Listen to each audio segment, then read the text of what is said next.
Dear audience, both here and those following us on stream, there is an increased attention to health consequences of climate change and on the health co-benefits of reducing greenhouse gas emissions. We believe highlighting the link between climate change and health could have the potential to mobilize new groups in society for climate action. At this side event at COP26, we will get an overview of current research in the field and a conversation on the policy implications in Europe. And we are delighted to have with us today Kristin Auna, which is Research Director at CICERO Center for International Climate Research, Anthony Costello, co-chair of the Lancet Countdown for Climate and Health Action, and Brian O'Gallagher, Director at Marriott Center for Energy, Climate and Marine, University College of Cork. And he will also share his perspective on the Healthy City Network. We will start the conversation by setting the scene. So I will give the floor to you, Kristin, for a presentation.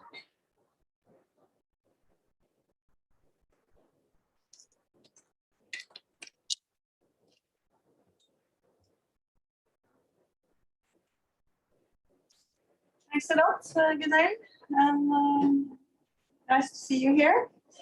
I look forward to this event. I will speak about climate change health risks in Europe.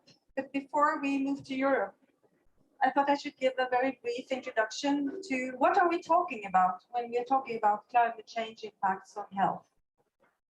So, according to the IPCC, we can distinguish three types or main groups of impacts. It's the direct impacts, which is basically increasing mortality and disease from, for instance, high temperatures and heat waves. It's also the fact that floods, storms, droughts, and other extreme events are killing people. And we have seen this just recently in Europe, for instance, the floods in Germany, just as one example. There are also more indirect effects, and we speak about ecosystem-mediated indirect health impacts. And these would be, for instance, vector-borne diseases.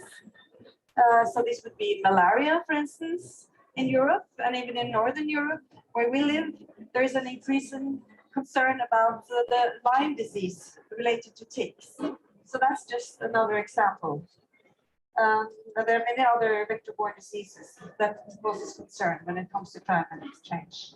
We also have food and waterborne diseases. So these are often diarrheal diseases. So cholera, increasing salmonella infections, which are also related to temperatures and environmental conditions.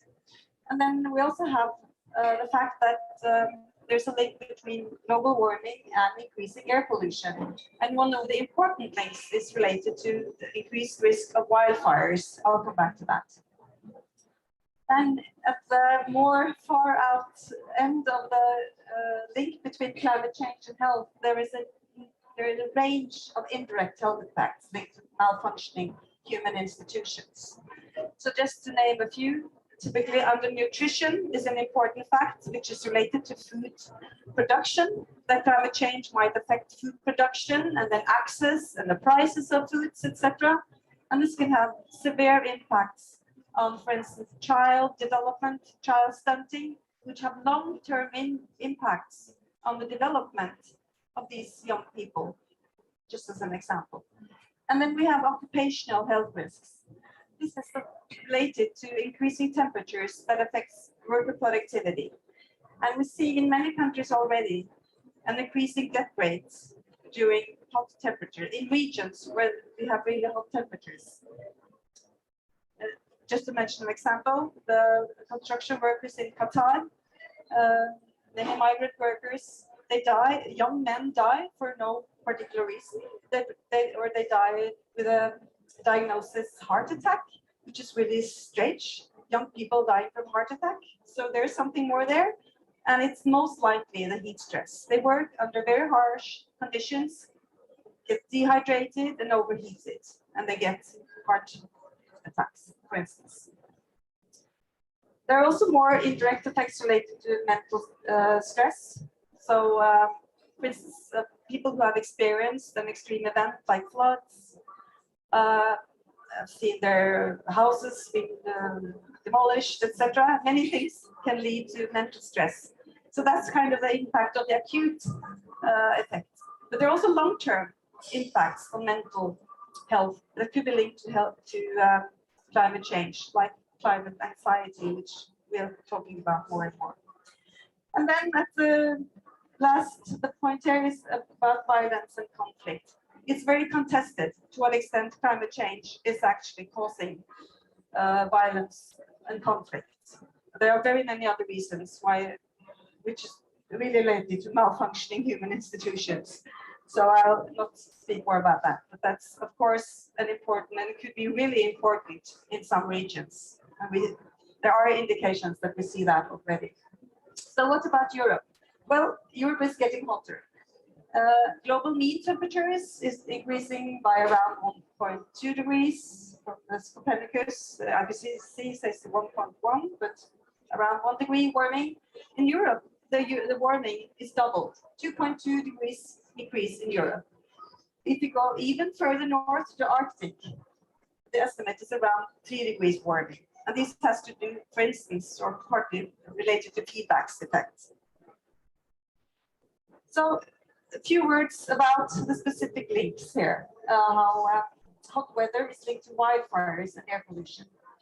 So in this figure, we try to visualize the very complex relationship between emissions of air pollution and greenhouse gases, which are very often from the same sources. So that means that if you cut the sources or abate the sources, switch to non-fossil fuels, you will cut both air pollution and greenhouse gases. So that's on the mitigation side. You'll get impact on both. Well, once the emissions are emitted, the greenhouse gases contribute to heat waves, increasing temperatures. And we see already an increasing frequency and strength of heat waves. And that's one of the maybe the clearest outputs when it comes to impacts in an IPCC report. So what happens when you have increasing temperatures and heat waves? Well, sometimes you get stagnant conditions, and basically hot temperatures speeds up the chemical process in the atmosphere.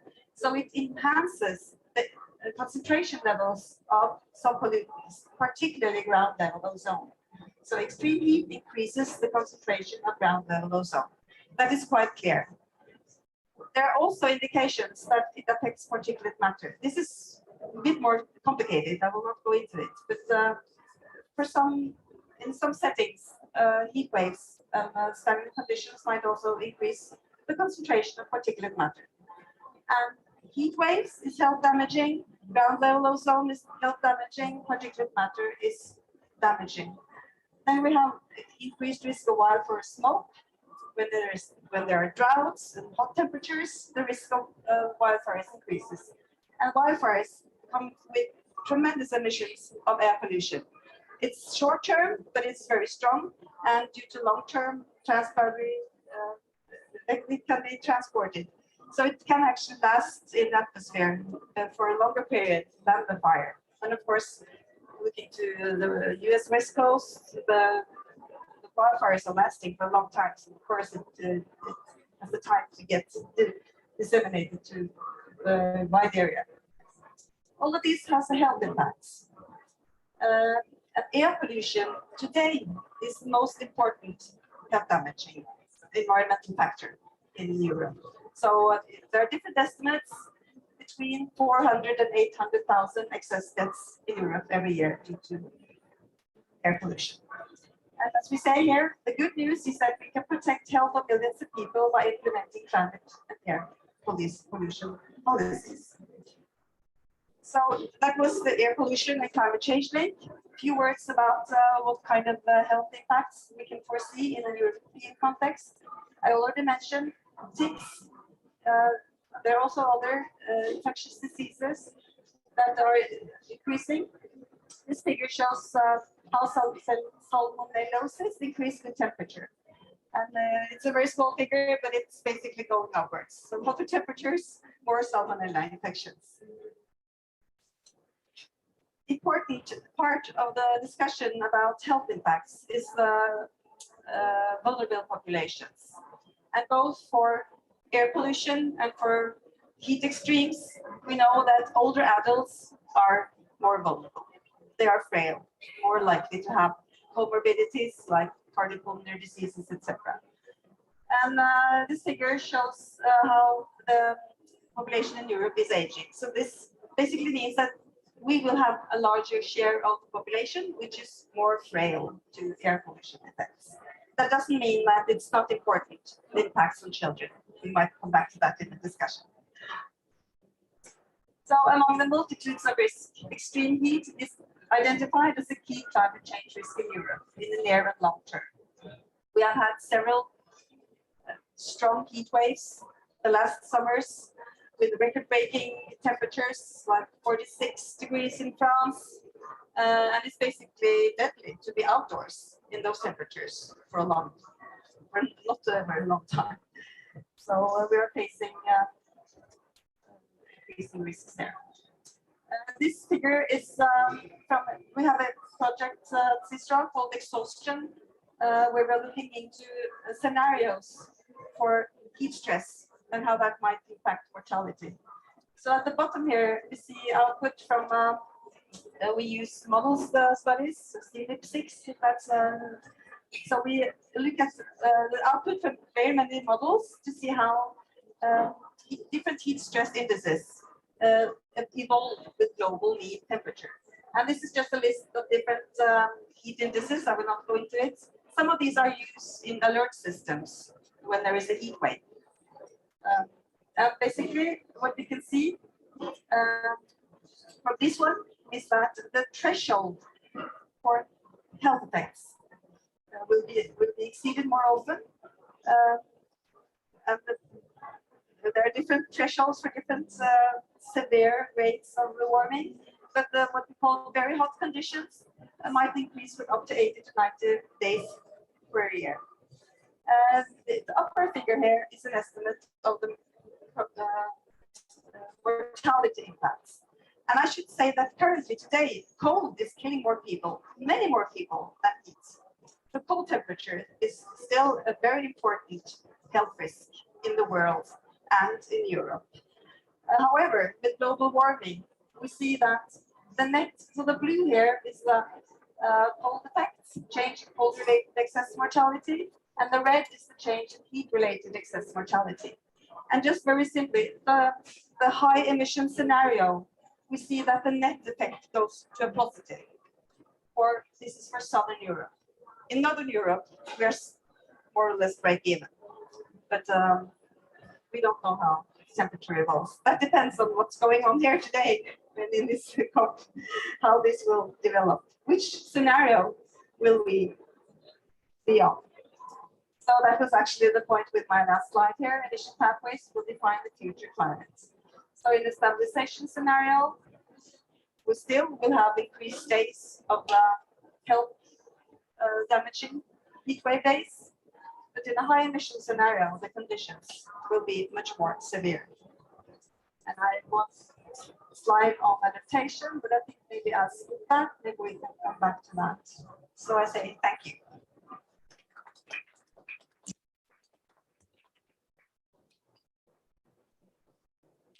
Thank you so much, Christine, for this overview. Next speaker is Anthony Costello from the Lancet Countdown, and he will give us an introduction to the Lancet report. Thank you. Thank you very much, Gunnar. Thank you to CICERO. Thank you to Norway for hosting this. And I'm based at UCL, where we're the secretariat for the Lancet Countdown. And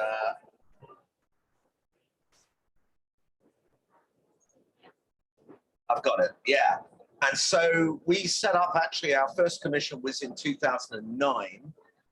And we spent 2 years, just UCL, thinking about multi-faculty approach to climate change and health. And the strapline was, climate change is the greatest global health threat of the 21st century. And at that time, we had people kicking back on us, saying, oh, no, it's not. Both medics, climate scientists, and the like. I would say only 12 years later, no one would say that now. That's how fast things have changed. Code red for a healthy future. We're now publishing annual countdown reports in the Lancet, detailed, 20,000 words, with, these are the reports we've been doing for the last 6 years. We have 93 authors, and we have now 43 Lancet Countdown Partners from around the world.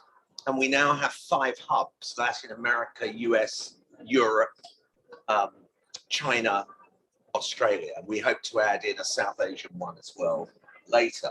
And I'm just going to emphasize, I'm going to skip over this. You can all download this report from the Lancet. Just type in Lancet Countdown, you'll get the detailed reports. I'm just going to give you a flavor of some of the indicators that relate to the presentation that we've just heard. So vulnerability to extremes of heat is increasing in all the regions of the world by socioeconomic income.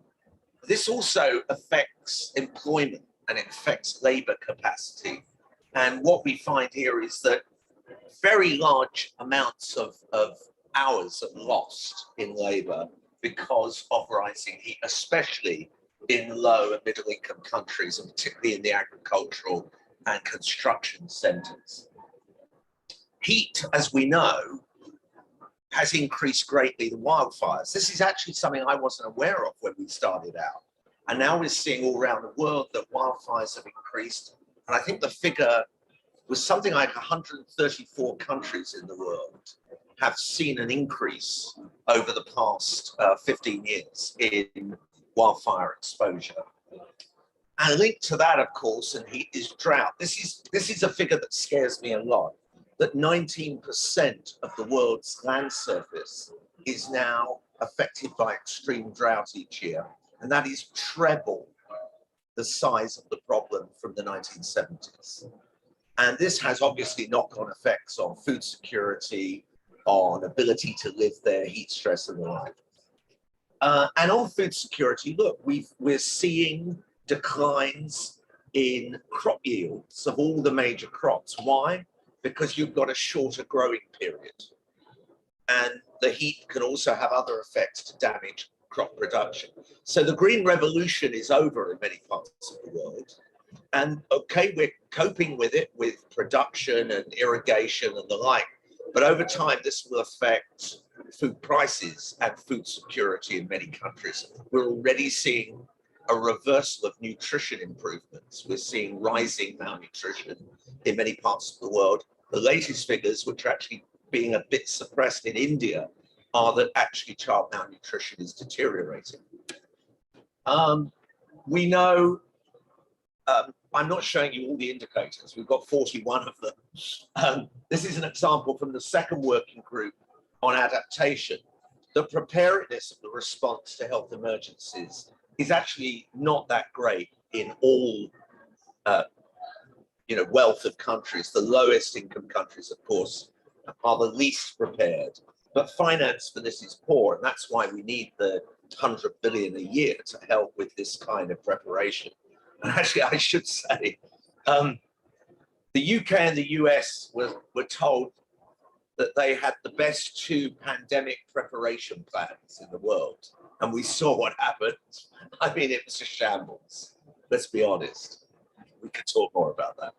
This is something I think is really important. I travel a lot, or have done in the past, to South Asia, and that cities are being built with no attention to green space.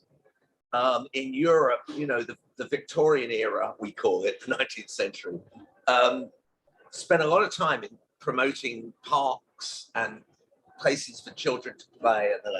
And you go to any city in South Asia, it's almost impossible, and kids are exposed to road traffic accidents, and they don't have places to play or to exercise. This is the most scary one of all. David Attenborough yesterday said there's one figure, which is your carbon dioxide level in the atmosphere. And the clean energy, the carbon intensity of our global energy system has barely changed in 30 years. It's going down by about 0.6% per year. And if we carry on at that rate, we'll be net zero in 150 years' time. So we're in deep, deep doo-doo, and we have to change. And let's hope this conference will trigger some change. We'll talk more about clean household energy. Just one figure, 1 in 20 households in rural areas of poor countries have access to clean energy. Basically, I've lived in Nepal, they burn kerosene, they burn wood, and it's not changing. And you would think by now we would have had big efforts to invest much more in solar energy, and we can do that. We have the technology, and we'll hear more about that in a moment. We've heard about air pollution. 3.3 million people die each year as a result of air pollution, chronic obstructive airways disease. And that's a horrifying figure, and it may be an underestimate. I'm not going to talk about diet, just to say that red meat consumption does also apparently account for about 800,000 deaths or a bit more. So, changing the way we eat to a more, India has one of the best diets in the world, low in meat, very tasty, strongly recommended. And then, of course, the whole economics of we're still subsidizing fossil fuels. Carbon prices in most countries are negative. The polluter should pay. We should be shifting from income taxes to carbon taxes, not just adding on more taxes, which makes people very upset, as we saw in France. Finally, we've looked at the engagement of people, the media and governments. And we are seeing, an increase in media, particularly in the last couple of years in climate. There's still a long way to go. And certainly the pandemic did drown us out a little bit. And government engagement, finally, in the last couple of years, people have started to recognize that health is a vital, outcome of the problems with climate. It's not just about, trees and polar bears. It's about our future health. And with that, I'm going to stop, I think on time. And that's if you want to follow me on Twitter, I'm the Global Health Twit. Thank you.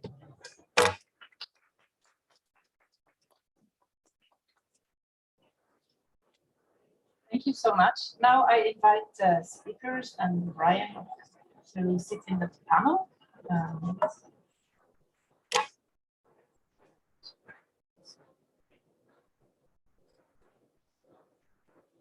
Thank you so much for the introductions. And in this discussion, we would like to focus on the co-benefits linked to mitigation. And Anthony, in the Lancet Countdown report for 2021, you give, as you showed us, major warnings about the climate extremes. So could you explain a few examples what co-benefits are and give us a few examples? Yeah, in our second commission, before we started the countdown, we changed it from climate change is the greatest global health threat to climate change offers the greatest health opportunity for the world, because everything you're going to do to tackle climate change is actually good for your health. If we stop burning fossil fuels and we drop air pollution, we discovered in the pandemic, I certainly discovered that when everything stopped, you had clean air, you had a beautiful horizon, you had really pleasant, you heard birdsong.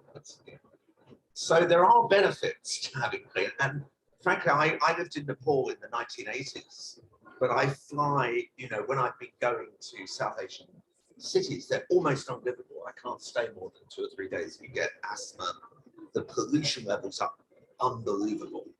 And so we have to do something about this. It's better for our children, it's better for their lungs. Just one quick story about, I spoke to an Indian pediatrician who sticks tubes down teenagers to do bronchoscopies, look into the lungs.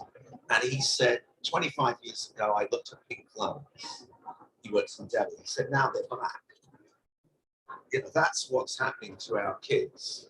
And that's the reason why we've got to give them the benefits that all of this will go away. And Brian, you're part of the Healthy Cities Network of WHO, and Cork is a designated healthy city. And could you explain what it implies to be part of the network, and also what the key learnings are for Cork City when it comes to climate and health? Yes, and thank you very much for having me here. I think the discussions that are happening elsewhere in this conference, as you mentioned, will determine some of the global outcomes, and then all the political leaders will need to go back to their home countries and legislate and implement actions at a national level. I suppose what I want to focus on is a city level. So Cork is a city in Ireland with 200,000 inhabitants. We became a World Health Organization designated healthy city in 2012. And it's been a long journey, and I suppose three of the key findings for those interested in becoming, embarking on this journey of a healthy city would be that you need buy-in. You need buy-in not only from the local politicians, which is essential, but also from the staff who work in the local municipality, because they have to be a champion for this. And they won't always see health as their primary focus or even part of their brief. You also need then co-leadership between the city and the health partners. This extends to the university, health providers, across the board. And thirdly, then, the democratization of the health agenda. So involving citizens, including citizens and communities, and increasing the representation, and adding in a focus on health equity. So those would be the three key learnings, I suppose, from Cork's experience of becoming a healthy city. We're also on the environment and health subgroup of the World Health Organization Europe Health Cities. And that gives a key focus, places a key focus, I suppose, on the linkage between health and climate, which is the topic that we're discussing today. So when you've assembled those different components that I mentioned, well, then you need to develop action plans, inclusive action plans, and have them timed, have them staged so that you can have delivery. So it turns the ambitions, a bit like what Book Club more broadly in terms of climate change, turning that ambition into actual action. How did you work to include citizens? Well, in a number of ways, I suppose what we do have a policy framework that helps to kind of provide an impetus for this. So we've the Health 2020, which is the European health policy framework. We've got Healthy Ireland, which is the national framework. But then locally we have Compass, and this is the Cork Kerry Community Healthcare. And this is really about a local plan around improved healthcare.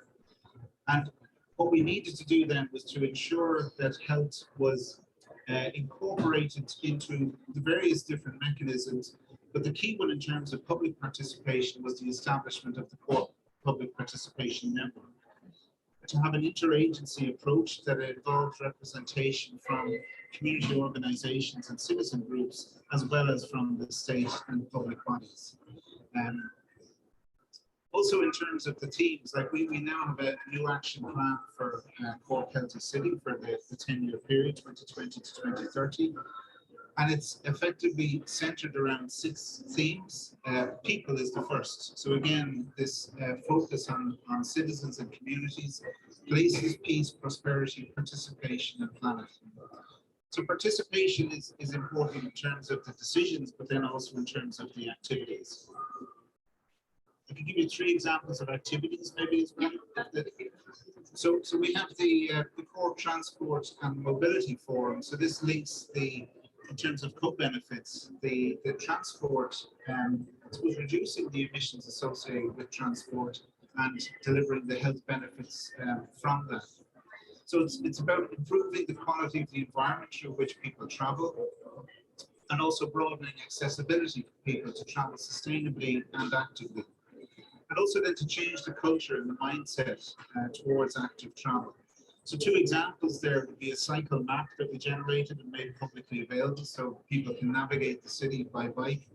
And also then a Cork community bike scheme to encourage those who want to use bicycles to be able to repair them, etc. So involving citizens. The second activity focuses on enhancing air quality. And we've seen the co-benefit, or the linkages rather, between climate and air pollution. We saw the European figure you mentioned the global figure. In Ireland, we have about 1,400 people a year die from air pollution. And so what we've done there is sort of put in place mechanisms to inform the public about air quality data and health impacts, connect with the university where I work, University College Cork, to monitor air quality data around the city and make that available so people know at different times what is the air quality precisely where they're living. And also then a monthly webinar on the importance of environmental sustainability and health. The final action then is around food, because food, and we've seen with the agriculture, the impacts of climate change on agriculture, but also, of course, as a contribution from our agricultural systems to climate change. So the Cork Food Policy Council has set up a Cork food map, and this includes looking at how food is marketed close to schools to inform parents and children around improved eating habits for health, but also for moving away from fast food. And also then food growing initiatives in urban spaces. You mentioned the green spaces. Part of that is food growing initiatives to connect people with the land, with food, and also encourage sustainable food consumption patterns. So there'll be 3 examples. Thank you. I really like the idea of the cycle map. Yes. I think that was big. We will open the floor for questions. So if you have any, but just before that, I just would like to hear a little bit about adaptation instead, because you mentioned that at the end of the presentation. We are at a stage where adaptation measures are also needed. Unfortunately, I would say, but what are good adaptation measures? Yeah, so the slide I didn't show, that was actually the outcome of this exhaustion project that I mentioned. So we have been doing a review of studies that try to assess whether current adaptation measures actually work. Because we know that we need to adapt, but we're not quite sure how to do it and what works. So in this case, it the heat health action plans that especially after the summer of 2003, when we had maybe 70,000 premature deaths due to heat waves in Europe. After that, several countries and cities implemented heat health action plans, alert systems. So we have the weather service forecasting heat waves. So there's actually a possibility to alert people that now temperatures will be damaging. So we have to take into account how you do that. So and what the main point there was just actually to say that the studies where they actually looked into mortality rates during heat waves after they have implemented these plans, they go down. The population are less vulnerable to heat stress. So that just shows us that this is one way of adapting. It's really at the end of the impact pathway. It's you don't stop the heat waves, but at least you can prevent some premature deaths, particularly for the group which is considered vulnerable is older adults living alone. So just knowing where they live, so that there's a local community to know which doors to knock or to call, to say that now there's a heat wave coming.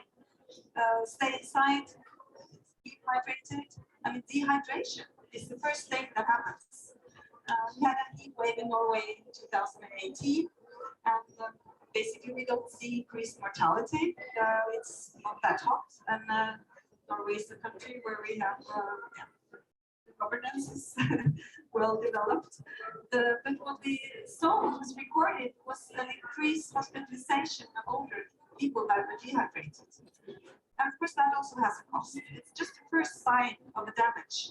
But if we can hinder that, for instance, heat health action plans, and it shouldn't only be alert systems, it should be more long-term planning and preparing the society for how to deal with heat. Now we open the floor, and I have to repeat the questions, so please keep them short and to the point. Right, so yeah, sorry, Ed Gamble from CICERO Europe, but I had to also be a councillor in Buckinghamshire working climate action. I think all of the comments we just had, so particularly thinking adaptation, where one of the biggest things to adapt our society or our communities is to keep the trees in the ground. I'm very interested to see if the Lancet report has any data or might eventually have data on how planning systems in different places treat trees in order to keep them in the ground. Because one of the biggest problems we find is that the planning system is suggesting build houses, and trees are an afterthought. Build your house, and then you have to plant some more trees afterwards. But as we can see from the data, we all know the next decade or the next 2 decades are critical in what's going to be happening. And our biggest offence is keeping the trees in the ground now. So I'd be interested to see if Lancet has ever addressed the idea of the systems taking out all these trees that should be protected. And also the report has been saying anything about keeping the trees in the ground.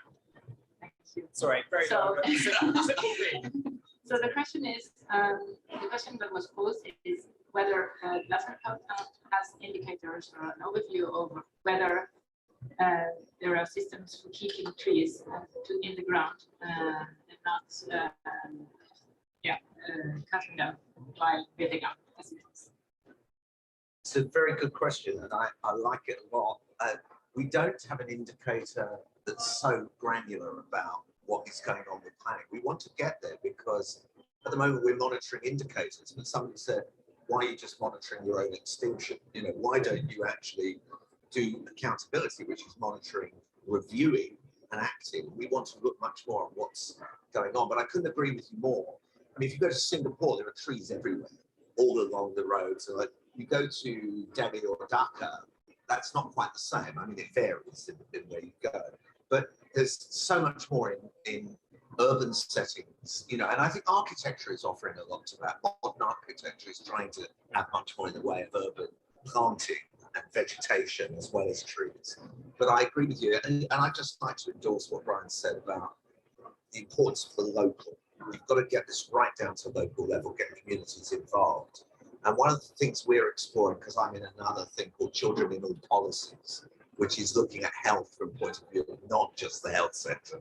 And one thing in Nepal, for example, in the Pacific Islands, we're going to work with adolescents using citizen science so that they can go and monitor their own environment and then have community meetings, which they help to lead, to discuss ways of, for example, in Nepal, the big problem is landslides, and that affects agricultural land, as well as tree planting to preserve forest. And in Pacific Islands, it's flooding, you know.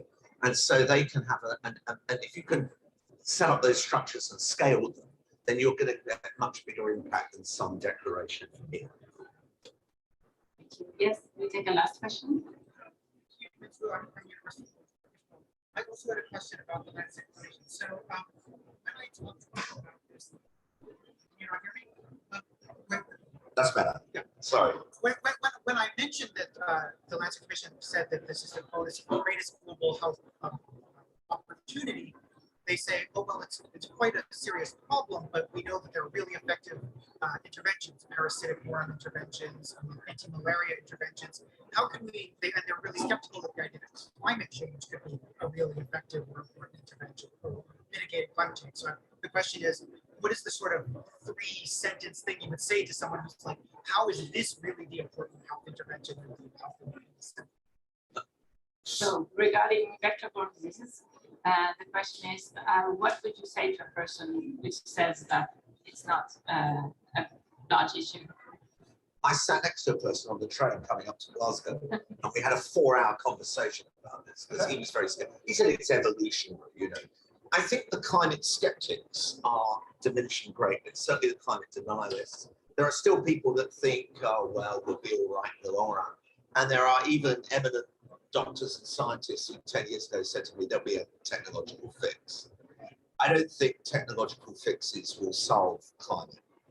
And I don't actually think that the focus on infectious diseases is the most important thing. As a pediatrician, I think that food, water security is what's going to really damage, you know, our future prospects for our children's generation in many parts of the world, and then knock-on effects like population migration and the like. So I think things are moving, you know, over the past 12 years, we've seen changes which have previously taken geological time, millennia. and we're on the steep part of the curve. And I'm a little skeptical of models that constantly go in a straight line, because the history of climate is actually sudden leaps. And we are really in danger now of hitting tipping points, which will give a very grim, unstable climate for our children. And I've got 3 kids, you know, and it's going to affect them big time. So that's what I would say in my 3 sentences would be, I've got kids and I'm really worried about their future. Thank you so much. So now this session has come to an end. We will have a slam poetry at the end of side event. I would like to thank the panel so much for your attendance and for your introductions, and also for the audience here and at Zoom or in YouTube. So thank you so much, and we can move it and then we will show them.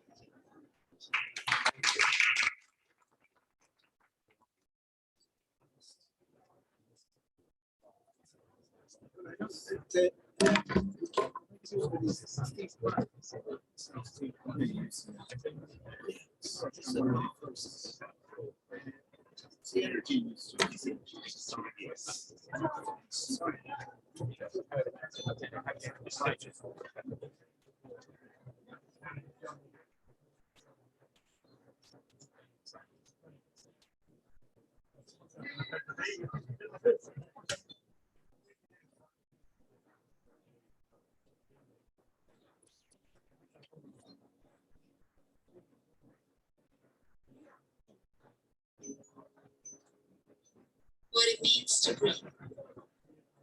To live? Yes. To surrender, let go? No. So we fight. We are the youth waiting to grow up. We also want to experience the light. We want to dance with our lungs filled with fresh air. But we see our patent future. No clean air is left to breathe there, so we fight. We know that even under the midnight sun, there is a light. A matter you might like to ignore, or to change direction can be such a bore, pretending to hide behind a familiar door. Don't you wish for more? We do. So we fight. Dreaming of a world in symbiosis, we dress up in armors made of leaves, trees, and collected shells. We don't carry bullets, our hope is our weapon, it's stored in our cells. We say our farewells to a childhood, disappearing into an adult. There is no clear line. Every truth has been curled, hidden behind Photoshop images of stylized nature and bureaucracy. They call it vision. It's hypocrisy. Cut from carbon while searching for oil, promises of wealth made standing on the dry, cracked soil. Our sight is blocked by factory upon factory upon factory. Ignorance produces ignorance, but we want to see what it means to breathe in heat waves and uncontrollable fires. What it means in a world that so quickly expires. Our bodies young, but our souls are old. They hold the wisdom we should cherish as gold. Not everything in life can be controlled. Not everything that shines is a treasure. Not everything good can bring you pleasure, but if capitalism needs our constructed needs to grow, you think it cares about fresh air as long as it got monies to sow? Does it care if your water makes you ill? Watch out if the value of life only comes in a pill. There's already so much human-made misery. What we could become is not what we will be if we keep adding to that list. Less blood, fear, more tired lungs gasping for air, bodies lying in hospitals and nothing springs flower fields. What it means to breathe. Somehow in the rush to success, we forget we also are a seed. We need nature more than nature needs us. So we fight unharmed. We are not charmed by consumerism and everything is half price, half nice, half real. Swallow this deal. Our gaze is fixed towards a future burning. You say, forget your dream. But our bodies are yearning, left hungry to rediscover that hope in the dark. What it means to breathe. To live, yes. To surrender, no, or maybe yes if it means giving in to something more powerful than you.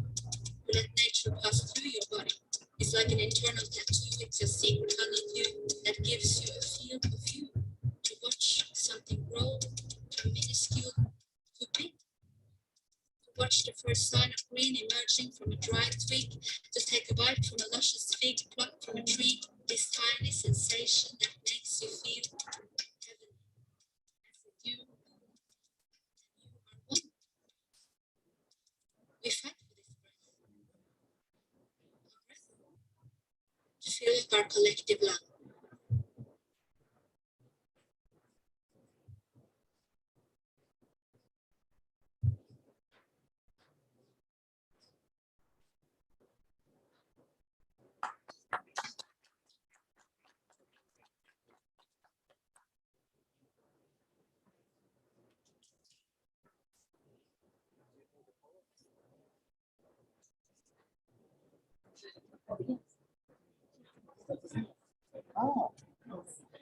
Was that read by the poet or was it an actress? She's a